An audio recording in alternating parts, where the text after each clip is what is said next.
You're last. All right, so Senate Health and Welfare, we're back. It's still February 25th, and we are moving on to look at S-190. This is the bill relating to the Green Mountain Care Board, reference-based pricing, and hospital outsourcing of clinical care. And I've invited the Chief Healthcare Advocate, Mike Fisher, to come in and has some suggestions that will help. Ready? So this long, let's see if it helps. Are you calling me now? How did you?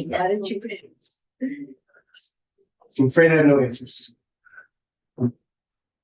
Good morning, Mike Fisher, Healthcare Advocate, on 190, and I'll come back a little bit later to talk about primary care. Good, yeah. Thanks. And I'm gonna bring another member of my team for the best luck. Thank you for having me in to talk about this, and I think the overall theme of what I have to say is it's more complicated than that. And That's a new phrase. yeah, yes. And you all in this room often recognize how you move one thing and it affects another thing. And so on a high level, I want to say I really appreciate the bill and the work on the bill. And I think it's moving in a good direction. You've heard me say before that it's, I think, vitally important to take a meaningful step on reference-based pricing for 27. And I think the bill and the edits, the proposals around the bill move us in that direction. That's good. Naturally, it's more complicated for us.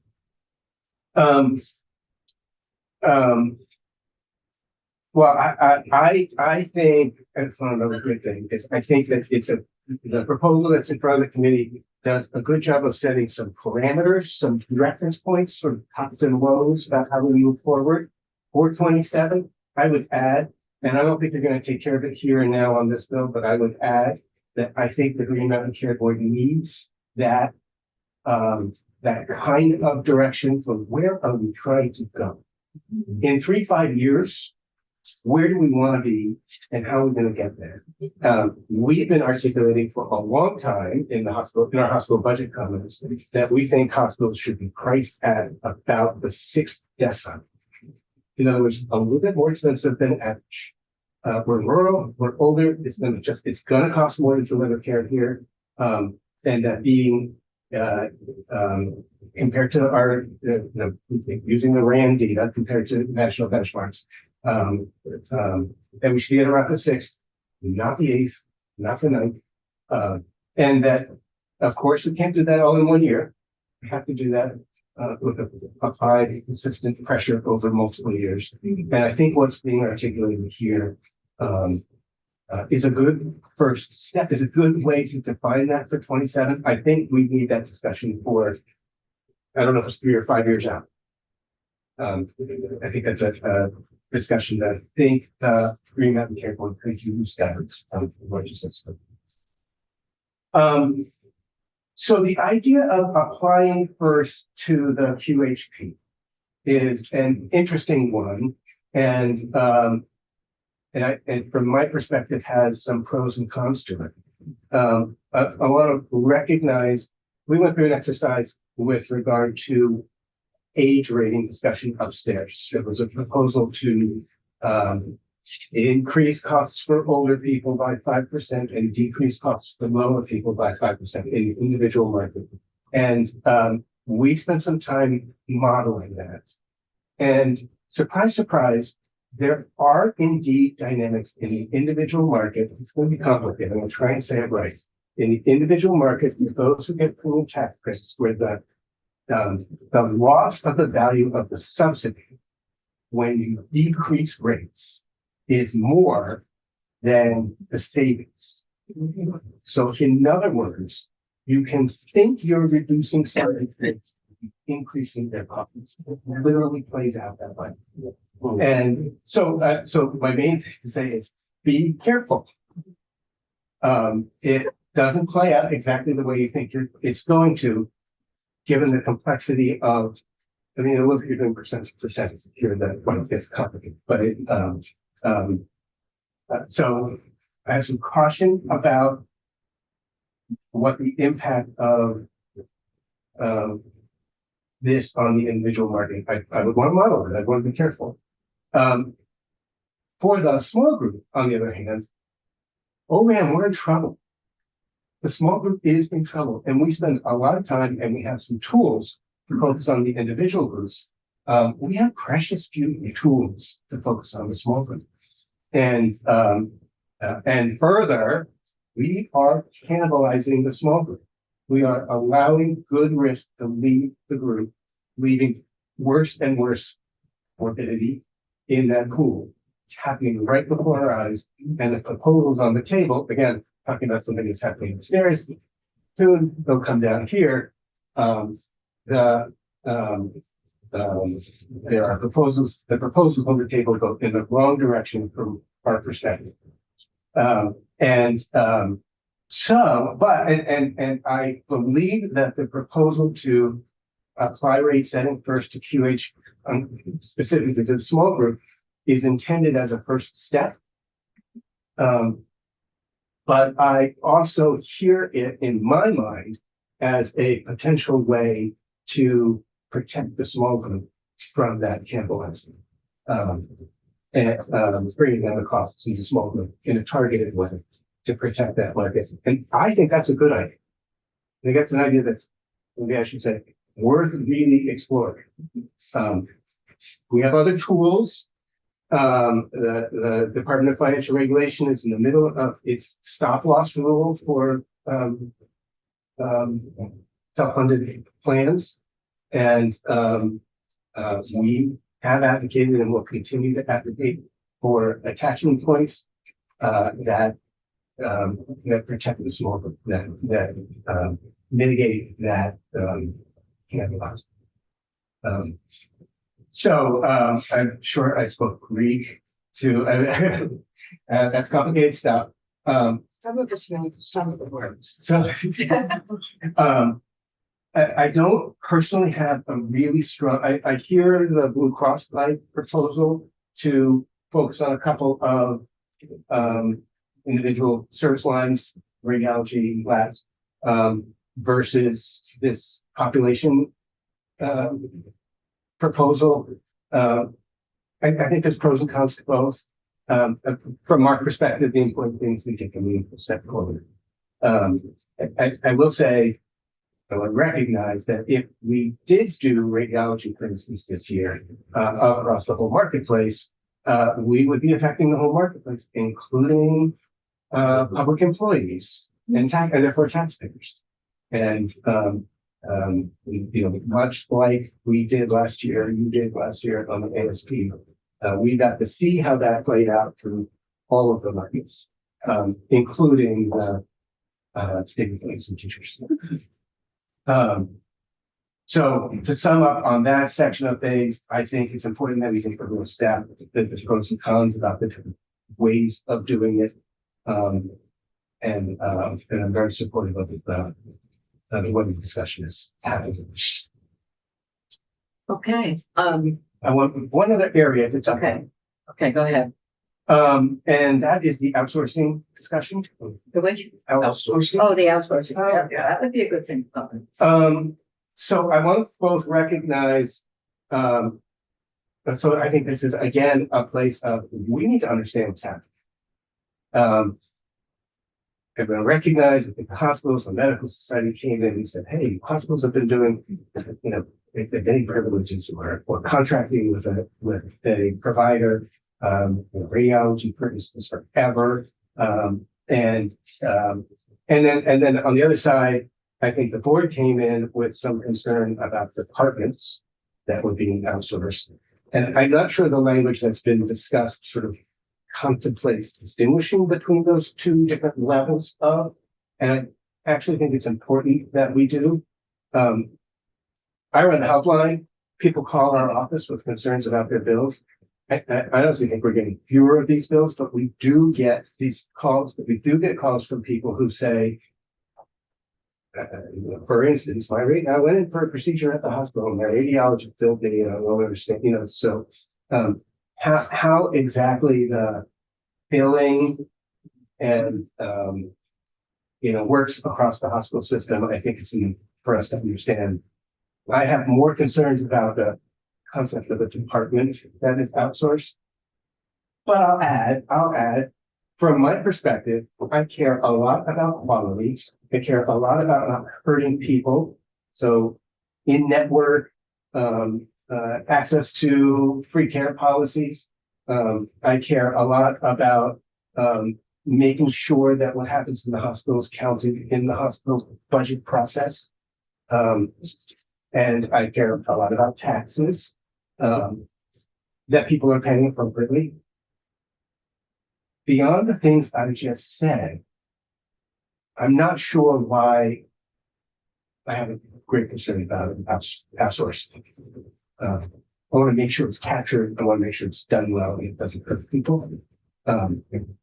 But beyond that, hey, I don't know how to run a hospital. And there's a whole team of people at 14 different places that are figuring out how to run hospitals, and they're doing what they can. And so I really want to understand how it's actually happening. And I want to make sure that we capture what's done well. Thank you. So what I would ask is if you could give us a short written summary of your testimony. There's something in there. I know it's hard. Something a little bit better than the notes on my page. Yeah. Yeah, a little bit. It would be good. And I know you're linked in with what the House is doing, and at some point, all the work that happens in the House and in this chamber is going to have to come together. Yeah. Right now, we're only focused on 190 and then 197. One thing I failed to say, and I look at my notes, is just to recognize that the board has a draft hospital budget guidance that calls for a -1% growth rate. And this whole conversation about prices is aligned with that. Much the same way again as ASP was. So it actually, I think, works well together with actions of the board. Senator Gordon. Thank you, Ms. Fisher, for your testimony. Couple quick questions. Data is a challenge in the state, as we know. So getting information on outsourcing, like really good information on exactly what's happening, where is that should that process be in this bill? I mean, is that the first step as opposed to just saying they can't do it? From my perspective, maybe a little bit of both. There may be things that make sense to define as we should allow for. And for sure, I would turn to the board and say, we want you to collect data from the hospitals and the hospital budget process to really understand. Yeah, and assure us that we're not losing provider taxes. Right, exactly, yeah. Yeah. And my second question is, when we're thinking about the reference-based pricing, either for services or for populations, I have no idea, but is there a scenario where you could do both? Or is it an either or? Well, I think we're talking about transition here. Yeah. I think ultimately, my perspective is we need to do all. But I think the question before us is what we do in this 1 year that's as we're transitioning in. And that's why a little bit I say, it's pros and cons to both. It's important that we take this down. Okay, other questions? We're good. Thank you. Thanks. And we'll hear from you again. If you want. 197. Okay, so Jen, why don't you come up and we have some decisions to make on 190, and we're going to start making decisions and having a committee conversation. But I think before we can have the conversation, we need to look at where are the critical decision points in the bill. And we've heard from hospitals and others at the board about sections of the bill. And I don't know what's happened in the hallway conversations. And some of us have had ideas about how to proceed. So let's go through the bill and you can help us identify some of the critical decision points that we have. We're going to do markup on the bill Friday. believe it's on schedule. Yep. And tomorrow, we have tomorrow. Friday. And we'll probably be, well, our goal, just for all of us sitting here around this little table is. Our goal is to finish some markup and present a draft to full Senate before crossover. And that goes for a number of the bills that we're looking at now. So we're getting final testimony and final ideas. And then we're going to go walk through with Jen, identify decision points. Next week, you have a lot of good reading and witness testimony, and we can come back with a more robust opportunity for committee discussion. So that's where we are with this right now.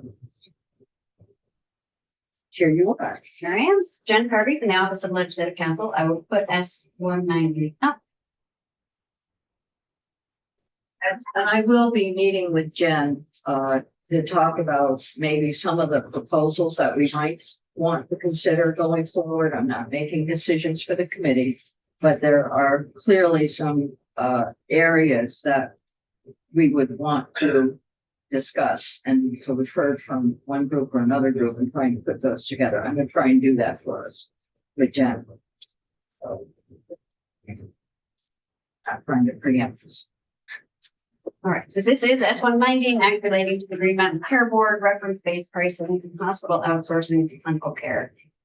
So the first section deals with reference-based pricing, and particularly the language in here, looking at requiring hospitals and health insurers to express their in provider contracts going forward, express the rates for all items and services as a percentage of Medicare or another benchmark governed by the Green Mountain Care Board, so that there is kind of consistent terminology and apples to apples numbers being used. And it also requires hospitals. Hold on a second. Just a question for you, Madam Chair. How do you want to do this? Do you want us to bill or ask questions as we go through, or how do you want to, or wait till we're through it and then discuss? Now, I think that we're going to start, we'll walk through and we'll try to go through at a fairly low level. And so if you have a question, then as Jen finishes this section, then we should ask those questions that. Yeah, I'm fine with the question, whatever you want. I think to the Yeah. extent you can start figuring out where you need either more language, clarifying language, or want to do something differently, that will help me move forward while you are away. So we're on the contract. Yeah, so for provider contracts, starting in October, and I think the board had a couple of word suggestion to add about contracts, I think both entered into or amended or renewed on or after that date, that everything would be shown as a percentage of Medicare. Start to get people's heads around the reference-based pricing aspect. It also directs hospitals to get a unique national provider identifier and use them on all claims filed on or after that date when something is provided from the off-campus department of a hospital. And I think we've heard from maybe the hospitals and others that is coming as a federal requirement on a slightly later timeline than what's contemplated in the bill. So you may want to think about what makes sense from your perspective for timing. Requires hospitals, when making public the charges for items and services as they're required to do under federal law for hospital price transparency, that hospitals include in their machine readable files pricing information shown as percentage of Medicare rates, as well as in dollars and cents, disaggregated by payer and plan. And then there's some language in here about the board establishing a default percentage of Medicare above which hospitals cannot accept payment for any newly established CPT codes unless the board has established a specific reference-based price for that item or service. And the board has suggested some different language and different approaches to some of this. Instead of having default percentages, setting some maximums to go into effect in the shorter term and and having hospitals target their highest price, and I think maybe highest utilization items and services, and also similar requirements on the insurer side. So some of this is things you've heard about but aren't reflected in the bill as introduced. So I have to decide where you want to go with those. Okay, so when we get the G, we're finished with the reference-based pricing. That is the reference based. So what I will suggest is that we go back through this and then have an opportunity to fully understand what is in each section and how it relates to our decision making. Because there's a lot here. You talk about contracts and budgets and how to relate that with rate setting and who's doing it and the board role. The timing of these things becomes really critical. Do that? Yeah. Yes, and I'm trying to look through some of the testimony, at least the testimony I have printed out to flag for you when you've had specific suggestions from, mostly what I have is from hospitals, medical society, and Green Mountain Care Yeah, Board. we have those all three together. And so one of the hospital ones is actually one I didn't mention about the provider contract. Yeah. He said whose responsibility it is to express the rates in terms of Medicare percentage. And when you and I sit down, we'll try to sort out that maybe those things fit or don't fit. We can do that. But right now, we can also start to think about that.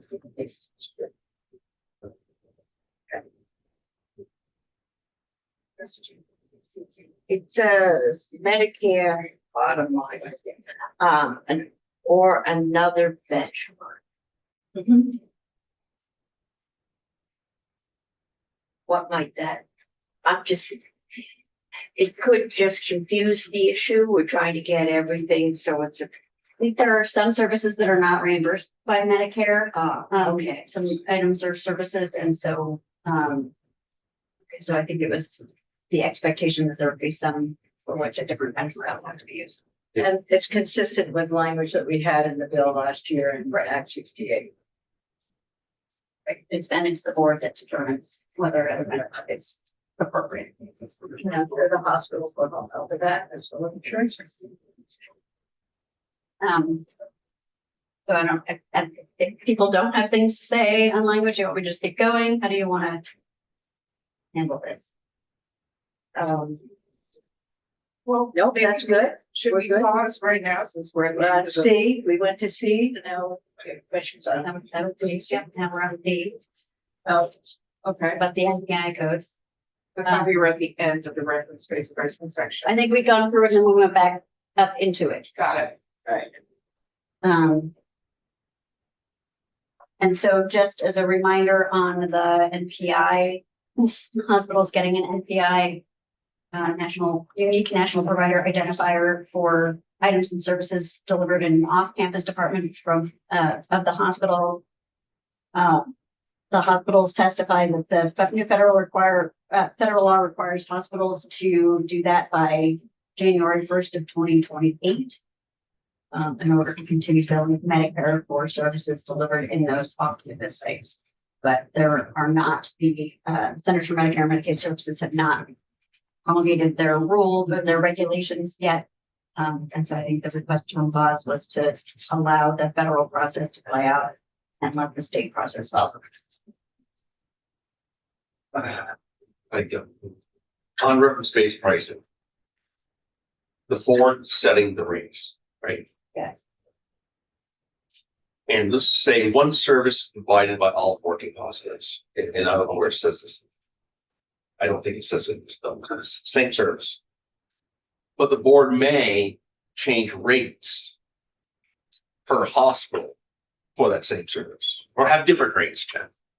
Yes, that is my understanding. It does not, there's not a requirement that the rate be set Consistent across all. consistent across all hospitals, because they may have different needs. The hospitals may have different needs. And utilization and care mix. Yeah, because a larger hospital like Rutland is different from a smaller hospital like Gifford, and so the rates may have to be adjusted. based on their, Does the Green Mountain Care Board, Madam Chair, get any information from AHS? Is the Green Mountain Care Board the final one that's deciding this, right? The only way you can appeal is to go to the Vermont Supreme Court, the way I understand it. And I that's just not want in this bill. I don't think. no. No, but just general. Right, in general, Yeah, yes. but it just, I just Maybe it's, but want to make sure it's done right, that's all. yeah, And on that same lines, is this gonna be let's see where it says it in here, but is it a collaborative process, Green Mountain Care Board with the hospitals? Or are they just going to say, here's your rate, whether you like it or not, that's what you get in charge? it's a regulatory entity. I understand that, but things work much better when they're done collaboratively than when they're done by a hand. So we want it to be successful. That's board has not gone through the rulemaking process yet for what the specifics of setting of the reference-based prices looks like. So I don't think we know yet what they are proposing. The rulemaking process will involve some collaboration and public comment, because that's what the Vermont Administrative Rules Procedures Act requires. But whether and I think you may get different takes from the board and the hospitals and the healthcare advocate's office now about whether the hospital rate setting process is collaborative or more top down. So I think there may be some, it may be some in the perception, it may be subjective. And I don't think we know the details yet. I will say, one of the things that we have consistently emphasized in this room and also in the health reform oversight committee work is a collaborative approach to change and transformation. Oh, I think that message is clear. If there's a place that we feel we need to put it again, we can put that again. Understanding that at some point, a decision has to be made based on the financial sustainability of the hospital and the cost effectiveness for people who are getting coverage. Yeah, so it's a balance, and we frequently need to rely on goodwill. And so far it's been happening. So Diane, I'll let you comment. I don't really want to get into a round of comment at this point. So, and the board, you're representable, I get that. So we'll just leave it there. So, okay. We're not doing market right now, right? We're talking. We're learning. Learning what's in the bill so that when we look at the testimony that we've had and we put it together, we understand the changes that we're making. So, Right, because the healthcare advocate did give us some high level ideas that. yes, and when we have it in writing, we'll be able to see it. It's all from memory, right? You say evidence. So I'm just pulling up sort of from my own recollection as well, the language that was passed last year around reference-based pricing. And so when the statute requires the board to establish reference-based prices, it requires them to consult with health insurers, hospitals, other healthcare professionals as applicable, Office of Healthcare Advocate, Agency of Human Services in developing reference-based prices, including ways to achieve all care alignment. That's Act 68. Yes, that's right. So that's language that was Right. Covers that. that was addressed last year. That's what I was talking about. Who all is involved. And then I think some of that may be fleshed out in more detail when that rulemaking is developed. As is. Thank you. It's hard to be a new. Yeah, it is. I know. Well, and some of it we have to remember what you did last year. Okay, so So are you wanting to move on? I think your 197 witnesses are here, and I don't remember what time you were.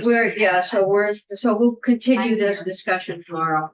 When we have the bill up, but I wanted to give you a flavor for what it is that we're doing from here on until we actually act on the bill. All right, thank you. So we're going to move on to S-197, which is our primary care bill, and we have folks in to testify. Joanna, Graf and Dry, Reed. Here, she here. They are, wait, they want. We need to, we don't have a full switch over for this because everybody's in this, come on in. Okay, come on in. Yeah, thank you. Oh, for I that. don't think that's her. Oh. Yeah. All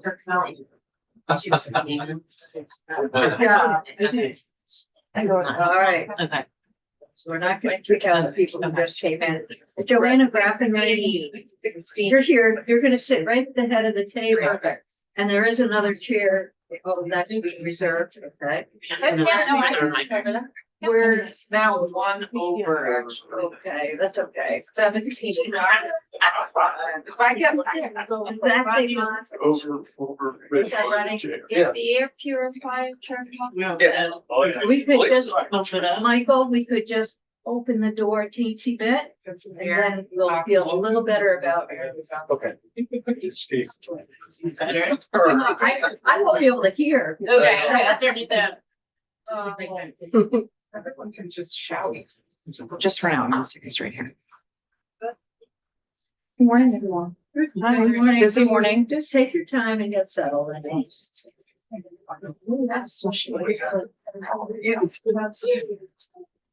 so as a reminder for us, this is establishing a primary care payment reform program. And we're really looking at how can we expand our blueprint program? How can we be more inclusive and getting in folks at a lower cost, lower out of pocket, lower premiums? And to, so that's where we are. And we'll be making decisions on this bill based on the testimony that we hear. Among other things. I'll go ahead and get started. I know that we have a packed agenda. Thank you for the opportunity to testify today on S197 and it's a bill to expand access to primary care in Vermont. My name is Johanna de Graaf and Reed, and I'm here today as the Public Policy Manager for Vermont Businesses for Social Responsibility. VBSR supports investing in primary care by establishing a streamlined primary care payment system that will promote the public good. We believe that by increasing access to primary care, we improve the health of Vermonters and reduce the risk to overall healthcare system and system costs. VBSR businesses, employees, and communities are facing some serious challenges accessing affordable healthcare, as you all know. As Vermonters, we all know that family members or neighbors who have had challenges finding a primary care provider. That's why we've signed on earlier in the session in support of S97 with the Vermont Medical Society, the Vermont Nurse Practitioners Association, the VTAFP, the Vermont chapter of the Academy of Pediatrics, and the Health First in support of primary care access in Vermont. The primary care workforce shortage is increasing due to stagnant reimbursement, administrative burden, and high burnout rates. At current staffing rates, as you all have been hearing, Vermont will be short approximately 370 primary care providers by 2030 if we continue on our current routes. With changes to federal programs, 2027 will reveal new healthcare challenges for Vermonters, especially those who rely on Medicare and Medicaid. To ground us in our conversation today, I want to just quickly highlight some data points. These are from Representative Becca Ballin's official website, breaking down the Medicaid changes in Vermont. Right now, approximately 168,000 Vermonters, 26% of the population, get their insurance through the Green Mountain Care, the VT Medicaid program. 75% of all adults who are covered by Medicaid in Vermont are working. It covers 37% of all births, 41% of all children, 21% of adults ages 19 to 64, 53% of working age adults with disabilities, 17% of Medicare beneficiaries, and 62% of nursing home residents in Vermont. We have the potential loss of up to 45,000 Vermonters who are at risk of losing their health insurance or having their premiums increase dramatically, whether they are covered by Green Mountain Care or the Vermont Health Connect. It's estimated that the federal bill could cause Vermont's uninsured rate, one of the lowest in the nation, to double from 3 to 6%. So with this context that we meet with you today, and our hope is to address some of these challenges with S197 and the goals of expanding crucial healthcare in Vermont. Specifically, we want to comment on a couple of sections of the bill today. First, we want to say that we support not only the format that's proposed in the primary care reform program, but also an assessment of the funding landscape for increasing allocations to primary care spending and the creation of a workable and practical program that is right-sized for Vermont. Additionally, for clarity of the primary care spending allocation target and consistency with existing statutes, BBSR supports the PCP definition as followed, specifically in the testimony that was given earlier by Jennifer Kirby. You all have that full list, includes family practice, internal medicine, pediatrics, general practices, nurse practitioners, naturopath, osteopaths, obstetrics and gynecology, and preventative visits, as well as chronic care management and nursing facility providers. We want to make sure that we also comment specifically on standing in favor of the reimbursement structures, favoring procedures and interventions over primary care, unfortunately, right now. And for every dollar spent on primary care, there's potential return of $13 in overall healthcare savings, according to the Commonwealth Fund.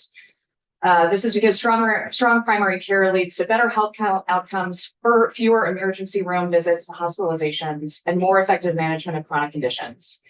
In 2020, as you all have heard already, only 10% of total healthcare spending in Vermont was allocated to primary care. For these reasons, we support the following proposals in S197. In order to advance a clear pathway for universal access to primary care in Vermont beyond 2027, we also support the creation of the report, the Universal Primary Care Report that's included as an amendment in this bill. While we recognize the healthcare landscape is changing quickly, we believe it's timely to utilize that research that will be done for 2028 recommendations to inform next steps as an explicit part of this process as well. To conclude, without affordable, accessible, and available healthcare in Vermont, our economy is less stable. Our communities are less vibrant, and BBSR works to incentivize and support efforts to promote the development of an affordable access to healthcare while remaining focused on our goal of decoupling health insurance from employment ultimately. Okay. Now is the time to act, prepare for the changes coming in 2027. And ensure that we cut costs for primary care while expanding access for working Vermonters. It is for these reasons and many more as outlined in the primary practitioners themselves in the testimony of S187 that VBSR supports this bill's passage into law this year. I think that sounds great. We're The devil's at the details, though. You know, we're still working on details about how to finance this, and I will share around the table that I'm reaching out, trying to sort out how we can improve Medicaid reimbursement. That's a big, I know it's a big concern, whatever we might be able to do with state. Yeah. Like questions for Joanna. Or for you. Agree with everything you've stated there. She's hit the nail on the head for me. How are we going to do that?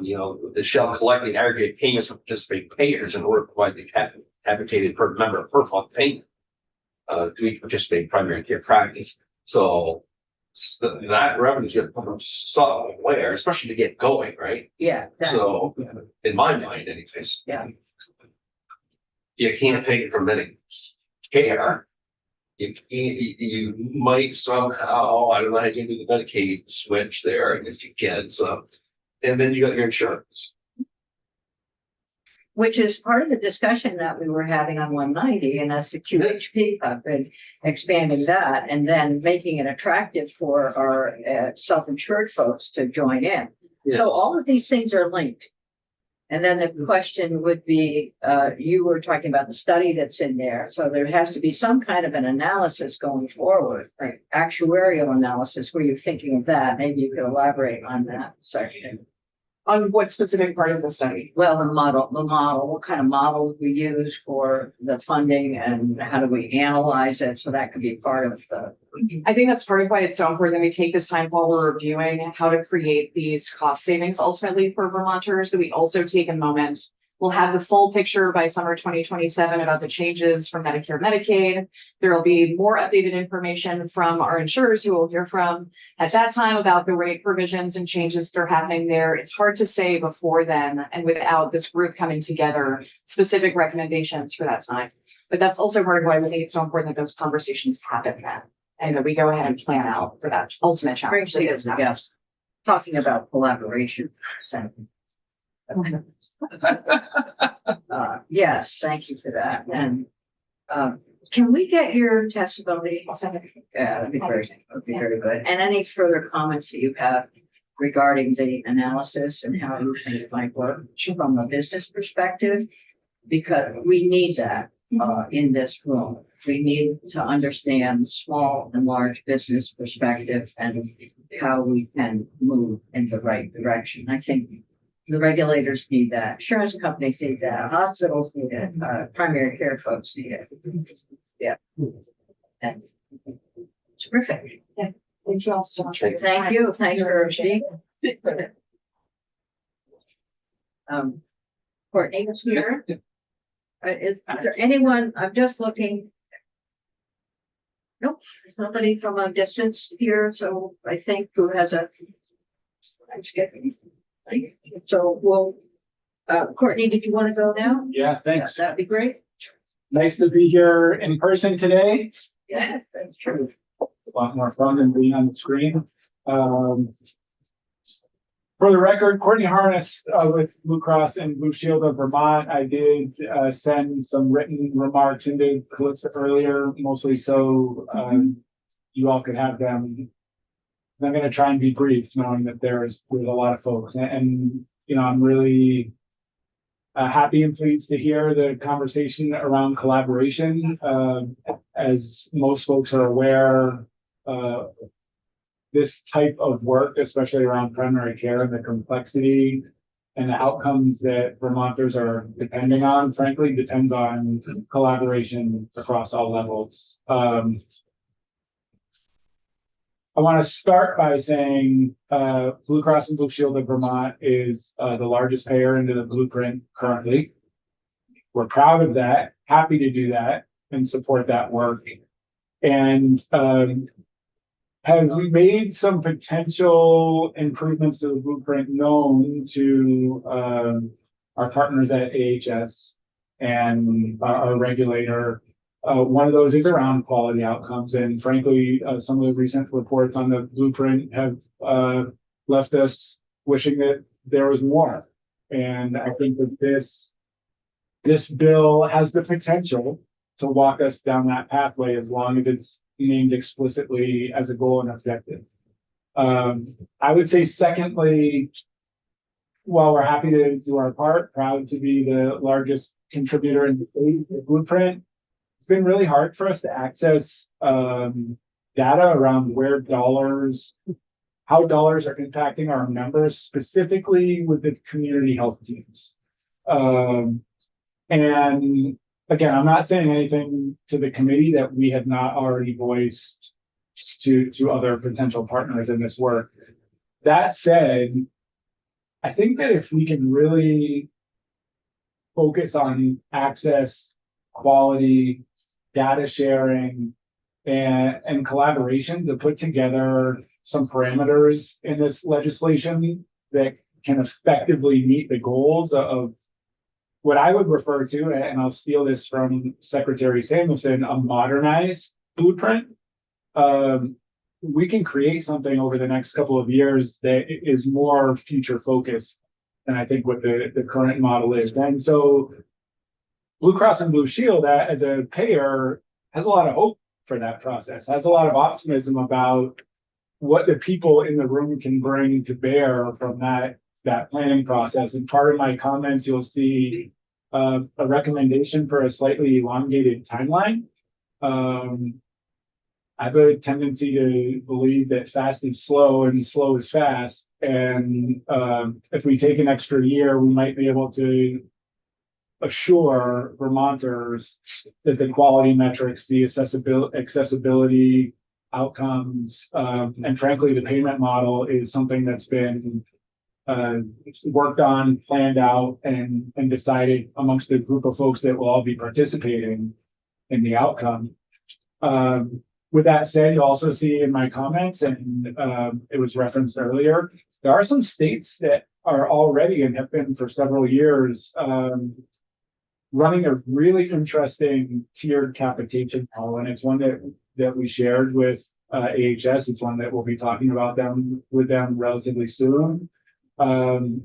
from our perspective, and I'll say this briefly, not always well received, which is why I'll try to say it briefly. We have two quality programs of our own that we operate, and those you saw yesterday in our presentation. We have a significant amount of data and a significant amount of opportunity to understand what those programs actually provide to our members. So I'm gonna ask the question that I always ask, how can we integrate that data with what we have at the board or others? I think that's exactly to the point of this legislation and collaboration that when we talk about being the biggest contributor or serving a third of Vermonters, we may have historically not always been chomping at the bit to share all of that data. I think we're in a position now where we're actually excited about it. You saw some of that yesterday. Oh, this is so good. Good. And frankly, it's necessary. If this is going to be successful, I think we have to really learn as much as we can from the data that we have to inform the path forward. I was going to go down a little bit of a tangential pathway and talk about, family history of farmers. And I said to someone in the cafeteria this morning, if you set up a primary care provider in their kitchen for free, they still wouldn't talk to them. So I think, That's what my grandfather did. Yeah, mine too. But I say that when we talk about accessibility, sometimes it's easy to see this pie in the sky of like, if we build it, everyone will flock there. If there's more providers, if it doesn't cost money. I think we also have to better understand over the next couple of years, like what's the actual number of folks that will come in and take advantage of this plan, and then how do we use that number to determine success? So I say all that to say we've had the luxury of sharing some thoughts and ideas. I think some language that we would really appreciate in this bill to feel really comfortable about where we're at or we might go as a partner is really around some direct language around quality, around accessibility, around how we'll know a certain number of years down the road if it's successful or not. And just better understanding the timeline. Frankly, when we talk about the reference-based pricing conversation and this conversation and other conversations, there's a timeline that leads to a really nice, we think, confluence of factors 2 or 3 years down the road that have us in a much better position. And I would be remiss if I didn't talk about the rural health transformation funds and all of this. We've got a really unique opportunity to leverage those dollars for this planning process. I did speak with the director of healthcare reform about this the other day. Yeah, I didn't, some of these things, Chair Lyons, I just try to go briefly over. It's great. I get it. I understand. But ultimately, at the end of the day, we would love to be supportive. There's just a couple of tweaks in here that would make it easier for us to go that. So I know you've got your testimony has a list of moving toward, and obviously the bill includes some quality metric and some inequality analysis. And I know when we heard from AHS, they also talked about modernizing the blueprint in terms of quality. So having specific recommendations, then looking at you, I know I'm going to be looking at others for that as well. And put together that sort of meet everybody's acceptable standards, including our stuff. Yeah, I'd be happy to do that. Okay, great. Okay. Questions? Can I make a comment? Yes. Quick comment. A quick comment. I agree that the timeline is super important, and 2 to 3 years is probably realistic. I just have to, it's really hard to speak to our constituents and our community members who are suffering today, that it's going to be another 3 years, or it's going to take 2 or 3 years. It's just really hard. Yeah, so I was going to say the can is getting really dented. It's getting flat. Yeah, I think, you know, and this is just anecdotal, but part of what I've seen in, maybe we call it forced family fun, rather than collaboration, is maybe it's gone on talking about it long enough. And if we put some timeline to it and some years to it, even if it's 2 years out, it's better than 20 years. And Vermonters need it, and they frankly expect it from us at this point. Okay, thank you. Thanks very much. As the man said, inertia is a powerful force. Yes, Yes. Really. that's why we all took physics. Thank you. Well, who in here did not take physics? Okay. All right, Jordan, there he is. Jordan Esty, welcome. Yes, good morning. Can you hear me all right? Yeah, we could probably close the door now. Good morning, welcome. And why don't you introduce yourself for the record? Sure. I've been in committee before, and we'll, follow your testimony. Great. Just, can everyone hear me all right? Yes, very well. Perfect. So good morning, Chair Lyons, members of the committee. For the record, my name is Jordan Esty and I serve as Vice President of Government Affairs at MVP Healthcare. MVP is a not-for-profit regional plan serving about 600,000 members across upstate New York and Vermont, including about 40,000 commercial members here in Vermont. So at the outset, I just want to, very much reflect a lot of what Courtney had said, that MVP supports the intent of S197. Strengthening primary care is the right goal. It's a critical goal. It's a shared goal. My remarks today are really going to be focused more on the design choices in the bill being very critical to, what this looks like and ultimately how successful it could be. I think from our view, those details are going to determine whether we're truly enabling health, modernizing the preventive care system, or simply rearranging, spending within the existing sick care model, which I don't think is what any one of us want. So my comments today are really going to focus on 3 core design questions. First, what counts as primary care? Second, are we paying for activity or are we paying for outcomes? And third, how do we strengthen accountability while also preserving innovation and driving overall transformation? I think I've read the bill. My reading is that many of the most important decisions I think will be made later through rulemaking, especially definitions on what spending counts. But, I think the language that gets adopted here is going to determine how much flexibility remains to get those details right. So I want to start with the person, the patient, right? Every patient wants the same basic things. It's to stay healthy when they're well. It's to return to health when they're sick. It's to prevent their condition from worsening over time. So I think the question before us is, what kind of a system best supports that goal? Now, the bill establishes a primary care spending target, but in our view, the more basic question is what counts as primary care? And the definition is the mandate. I think if we need to be very careful not to define it too narrowly, limiting it to traditional office-based encounters, kind of the historical view of what primary care was. And we don't want to reinforce that model. We instead, I think, want to ensure that we're reflecting where care is going. And that's team-based, it's prevention-focused, it's technology-enabled, it's community-supportive, it's proactive instead of reactive.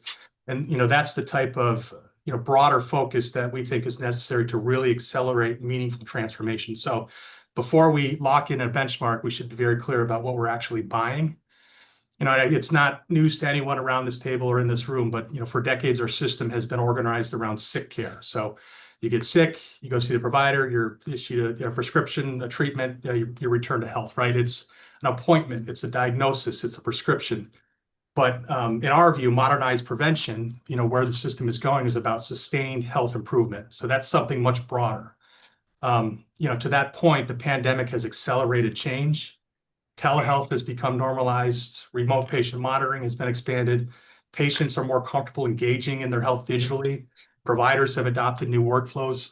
The tools exist now, and they will continue to evolve, in our view, to support health between visits, not just during them. So again, this kind of longer term vision of primary care, it's no longer just a place you go. It's a long-term relationship supported by care teams, by technology, and by community resources. So again, we have to be, very thoughtful about how we define what we're calling and classifying as primary care. And if we're focused heavily on the office visit alone, and to be clear, office visits, primary care practitioners are and will continue to be the quarterback and the backbone of the system. But that, we will continue to still system towards that and not towards the much broader view of where we think prevention is going. If we design a system around health improvement and empowerment, we can get transformation. So this type of whole person care really depends on sustained and trusted relationships between patients and their care teams and providers over time. The hardest part of health isn't writing a prescription. It's what happens in the last mile. And what we mean by the last mile of care is behavior. So whether someone actually changes their diet after they're being told they're pre-diabetic, right? Whether they take their blood pressure medication consistently, whether they engage in their health proactively between visits, our view is that prevention really succeeds or fails in that space. So, we describe this internally as at MVP, and this is part of like our transformation work as empowered well-being. And what that means is to us is equipping patients with tools and supports and infrastructure, to help them manage their health 24/7, between visits, not just during them. So, we should really be looking to strengthen those long-term relationships in whatever we design here and not fragment them. Prevention also increasingly requires what we call N of 1 care, and that's care tailored to the individual. So, what that basically means is two diabetic patients with identical A1C levels could require entirely different interventions, right? And technology now gives us the opportunity to personalize care and supports in real time. So the future is not, how we've approached population health in the past, which is still important work, but it also is kind of looking at the individual, their unique healthcare needs, their unique circumstances, and what kind of tailored approach and what collection of tools and resources are going to help them proactively manage their care. And again, this is really going back to how we define primary care and ensuring that we've designed it in a way that's flexible enough to kind of enable the transformation and the acceleration and the modernization of the preventive care system. Patients' expectations in general, I think, have also changed, just like they have with every other industry. And those expectations aren't uniform. So a working parent may need a same-day telehealth visit at 7 p.m. A retired farmer in a rural area may need a trusted provider who makes house calls. An elderly patient with multiple chronic conditions may benefit most from remote monitoring that prevents a crisis before it happens. One modality doesn't work for everyone. And what I'm sure everyone around this table agrees on, in a rural state, prevention can't depend on a 40-minute drive during business hours. So a system designed around, again, kind of the historical traditional office visit-based primary care system as the default unit of care, we feel will consistently miss the patients that are hardest to reach. And I think that very much is in line with Courtney's example about, his family. So the pandemic showed care can be delivered flexibly without sacrificing quality.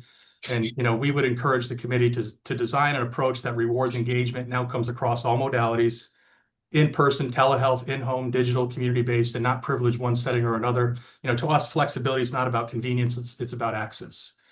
When we think about preventive care, we need to invest in the drivers of health. So if we're serious about prevention, we have to invest in what drives chronic disease. So that's nutrition, it's sleep, it's physical activity, it's stress, it's substance use, social stability. We can't medicate our way out of a nutrition problem.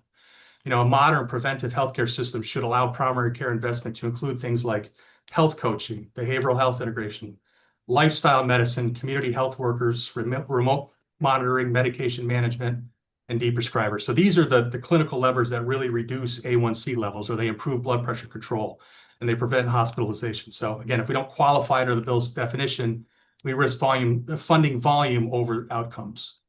Now, the 15% benchmark is calculated largely from claims, or appears to be on my reading, but many of the most impactful investments under this future state vision may not generate claims, like health coaching, digital tools, interoperability infrastructure.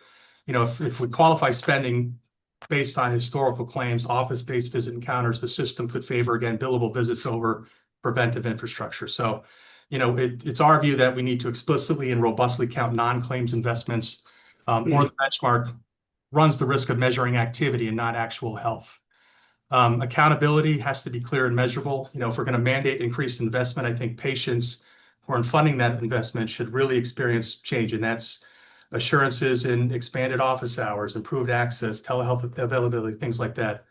We need the clear expectations around these things, because more money alone doesn't guarantee greater capacity or access, and it doesn't guarantee better care. So we have to tie, in our view, investment to measurable expectations.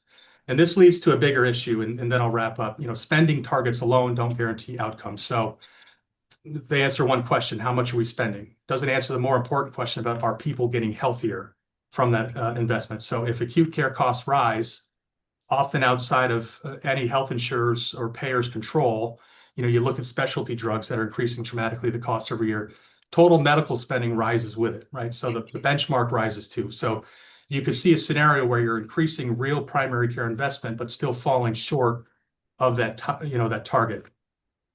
So fundamentally, it's something worth considering, that tying reform to a percentage of total spending runs the risk of anchoring the system to continued cost growth, right?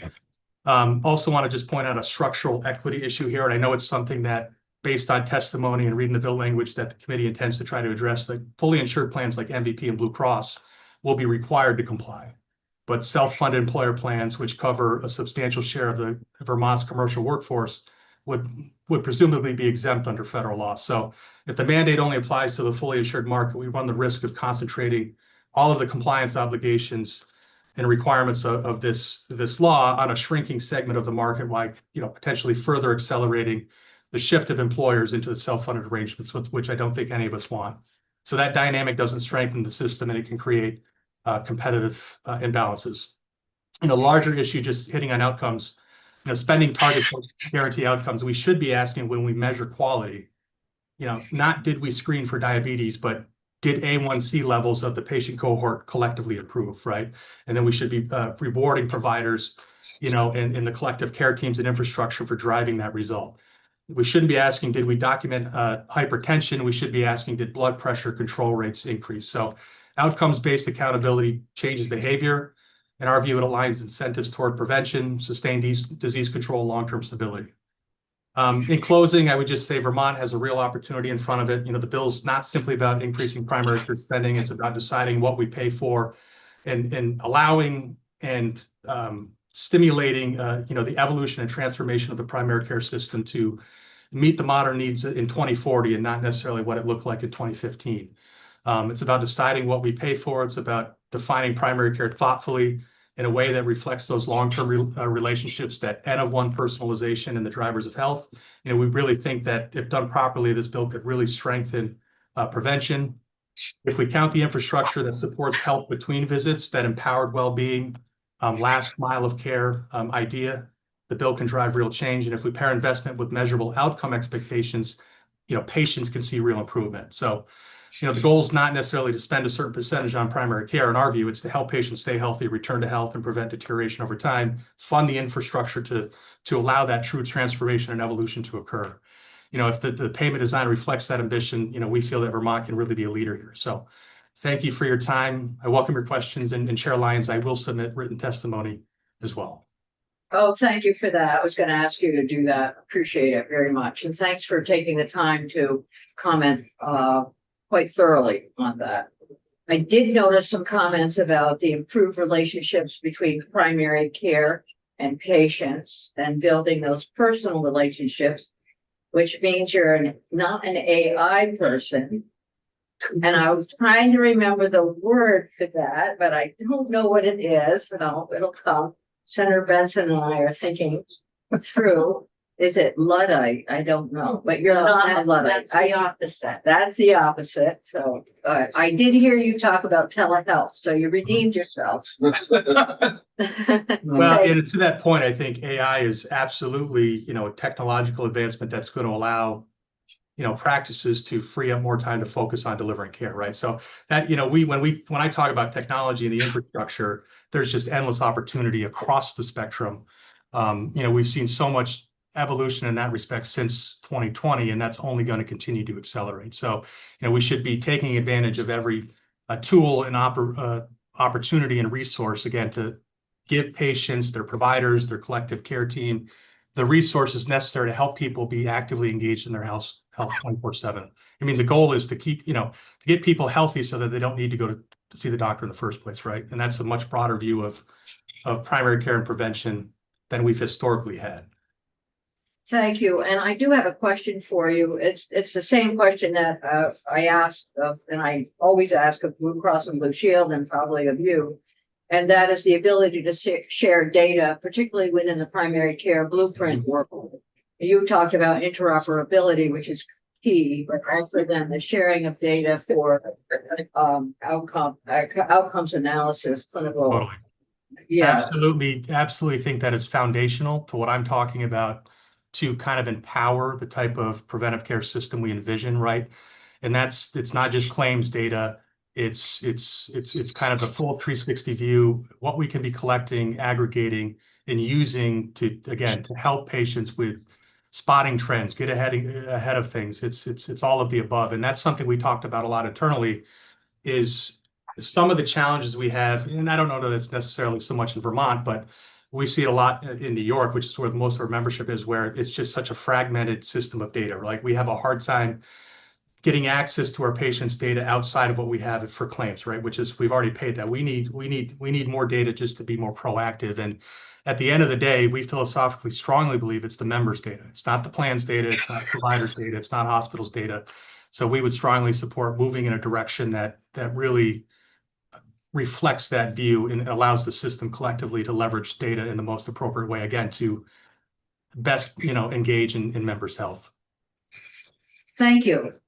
Thank you again for your time. Appreciate it. And I think we're going to move on to Margaret Reynolds of Cigna. And we look forward to your written testimony. Thank you for the time. All right.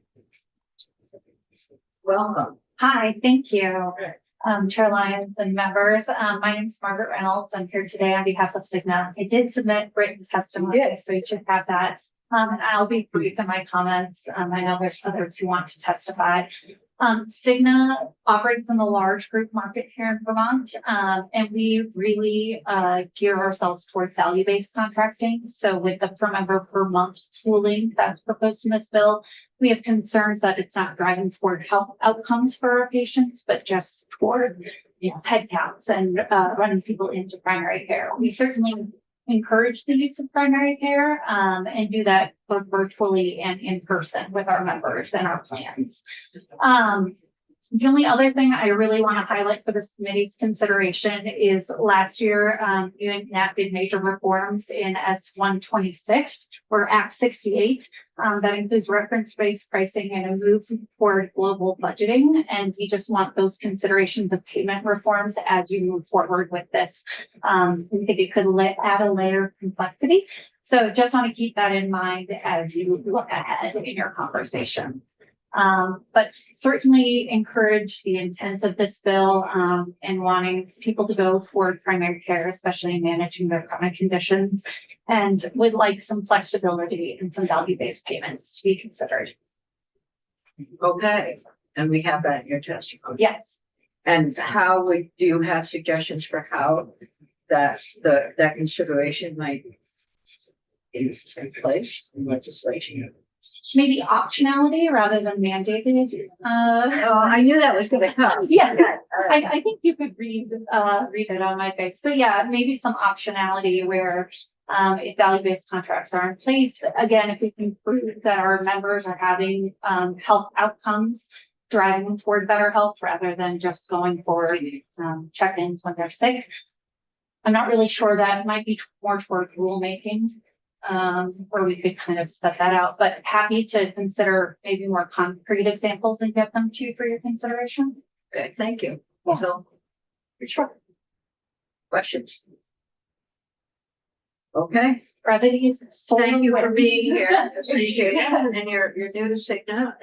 I'm We're relative. new to taking over Vermont. I've been Yes, with Cigna for a understood. little over 6 years. Understood. Yeah, thank you. So, healthcare advocate, and I know there are two of you. Do you want to sit together? Yeah. All right.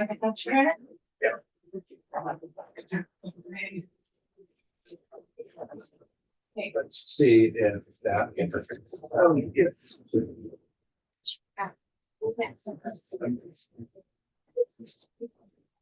We have two things from you as slides and written. So. Yes, Yeah. so we have to. There we go. Little delay. That's apology. It's been so long since I've been before your committee. I'm Mike Fisher. I'm Emma Zadas. So I think I'll just sort of make a high level statement and then I'm going to turn it over to Emma, who did the flying share of this. We at the HCA, I really appreciate the conversation about finding new ways to fund and support primary care. Yes, we've been talking about that.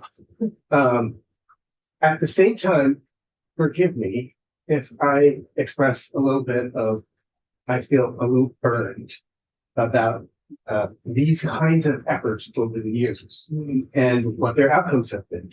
We spent over $100 million on one care and the all payer model, and there were some good parts of that, and there were some parts that did not work according to plan. And more importantly, or as importantly as that $100 million, we spent 8 years where whatever question like this was asked, how do we fund primary care? We said, oh, it'll happen through this effort. And so I think that was 8 years of not getting the job, not being able to focus on strategies to actually make it work. So I appreciate that your committee, that others have framed up and there's discussion about a new model, and I'm sure to hope it will work.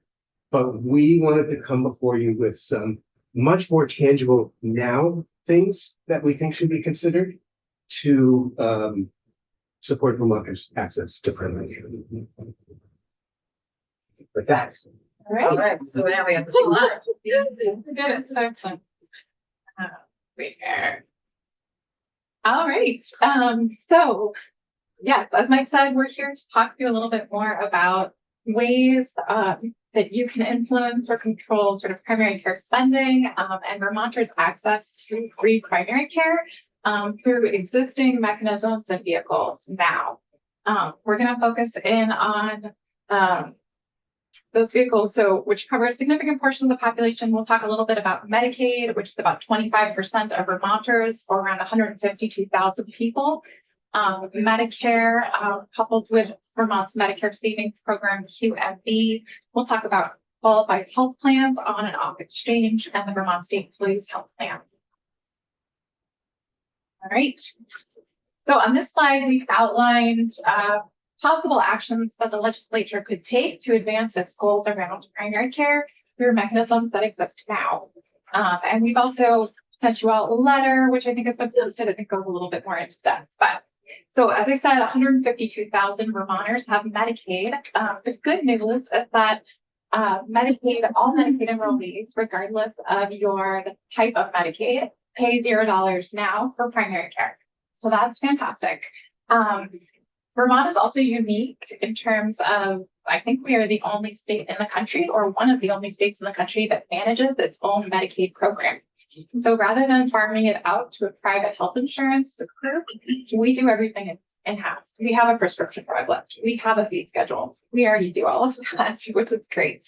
And one more background piece before we talk about actions I wanted to note is that when OneCare existed, the attributed population had their prior authorization requirements waived. And so there was a significant portion of the Medicaid population who had those prior authorizations waived.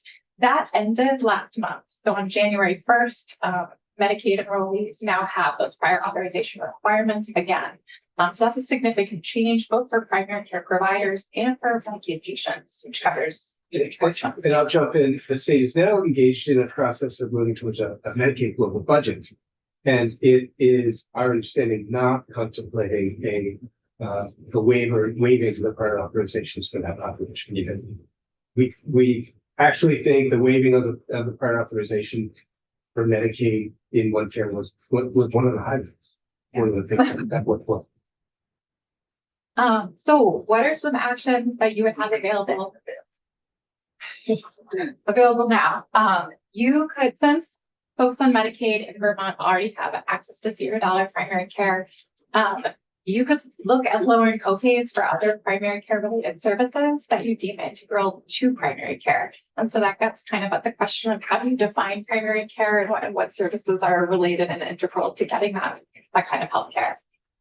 You may also look at EVA, the Department of Vermont Health Access, which governs Medicaid.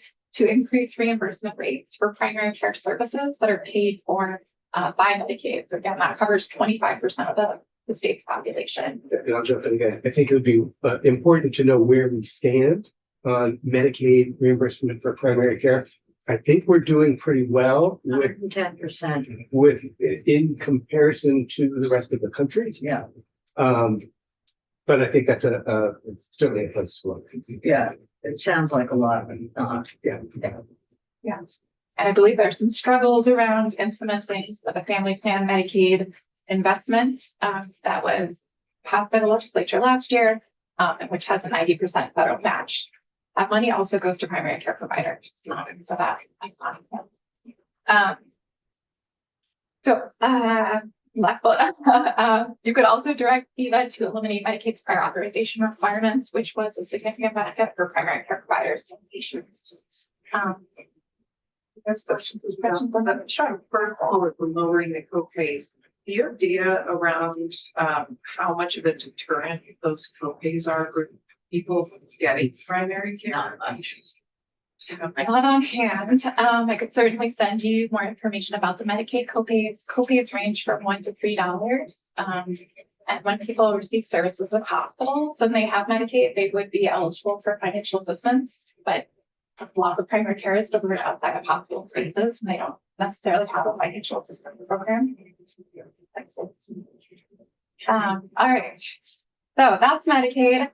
Medicare, a huge portion of the state is also. And now Medicare is a federal program, as we know. However, the state of Vermont has the Medicare Savings Program. All states have a Medicare Savings Program. It's Medicaid funded, so there's federal money match there. This year, January 1st, actually was the implementation of a huge increase in our income limit for the QMB program, Qualified Medicare Beneficiary. People who have QMB pay $0 for primary care. They also pay $0 at the hospital doctor's office. It's an amazing program. We are so proud that Vermont has increased that limit. We went from 100% federal poverty level to 150% federal poverty level. And the legislature could further increase it in the coming years. There's huge federal match money for that. It brings a lot of money to the state and allows people to access the care they need. Washington, D.C. is the highest at 300%. Double. And so just to say thank you, legislators, for passing that. You expanded access to primary care significantly for a population of people who we think cannot possibly afford the 20% copay. So that was a really important step, and there's room to go further. All right. Now we're going to talk a little bit about the qualified health plan market, both on and off exchange. So individuals in Vermont buy qualified health plans through Vermont Health Connect on exchange, and in some individuals could buy them directly through the carriers, MVP and Blue Cross Blue Shield of Vermont, and many employees get their health insurance at smaller businesses directly through carriers, and those are qualified health plans as well. That's about 70,000 covered lives in Vermont. So again, a significant population. Some of the things that the legislature could do now, they could require that beginning in plan year 2027, all QHPs provide first dollar coverage, $0 deductible, and $0 cost sharing for primary care office visits. Currently in 2026, there are several qualified health plans that offer 3 to 4 primary care visits or mental health visits for free. Those are offered both by Blue Cross and MVP, but it's by no means all of the QHPs, and 3 to 4 primary care office visits for free may not be enough. So that is something that the legislature could do. The legislature could also direct the Green Mountain Care Board to condition approval of QHP premiums on carriers that demonstrate meaningful investment in primary care. They could establish minimum reimbursement requirements or minimum primary care spending targets. So that's another existing avenue to work with. And I just want to recognize for the first one, if you went down that path, you'd want to recognize the limitation of people in high deductible health plans who would be outside of our ability to. Yeah. I believe the 2027 plan year design with QHPs just kicked off. So it's happening now. All right, next, the Vermont State Employees Health Plan. 24,000 covered lives. So the state of Vermont offers health insurance to its employees and their family members, about 24,000 people, significant chunk of people. It is a self-insured plan, which means the state, controls the plan design and the offerings and cost sharing. The legislature could work with the state of Vermont and the Vermont State Employees Union to ensure that the health plans that are offered to state employees and their family members provide first dollar coverage. So again, that's $0 deductible, $0 cost sharing for primary care services. And the state could even increase the reimbursement rates for primary care services paid for by those plans if they wish to. All right, so that's a significant portion of the population with sort of existing ways that you could influence and advance your primary care goals. But it's not everybody. Legislators do not have an existing mechanism, direct mechanism, I'd say, to advance primary care goals for folks who are fully uninsured or who have self-funded employer insurance, who have Medicare and their income limit is over the QMB Medicare Savings Program, or if they have TRICARE or another federal program that Vermont does not control. So with respect to that population, we would recommend designing a simple and cost-effective delivery method, one that maximizes dollars going to primary care providers, ensures low cost or free primary care to Vermonters who do not have it already, and creates the least amount of new administrative overhead and burden for providers and patients alike. There's It's that easy. For that fun. Oh, no. We'll take questions. all right. Go ahead. Interesting. Pretty neat.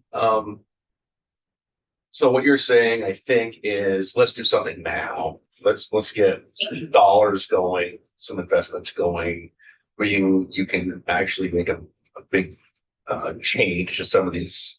A lot of them are lower income individuals in the state. First of all, am I saying that correctly?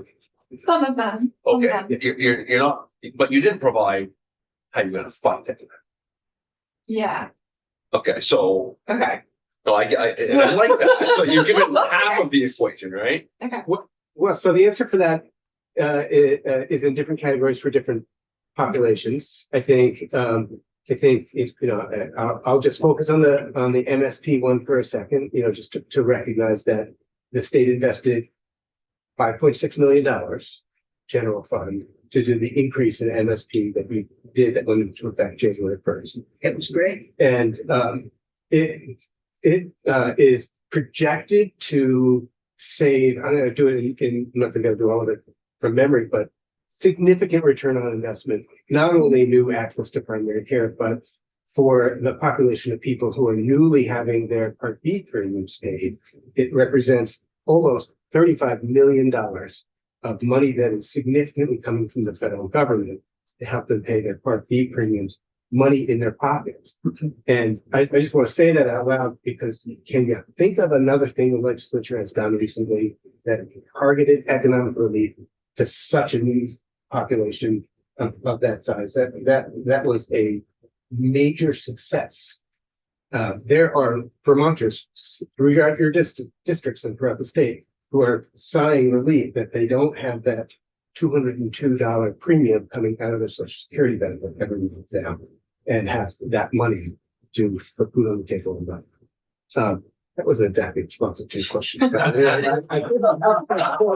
Sorry. But my main point is that it is significantly good. It is a very good investment of state dollars to help out people in that QMB population, Medicare Savings Plan population, and they're going to go higher. That would be general fund. I think for the things that we said about the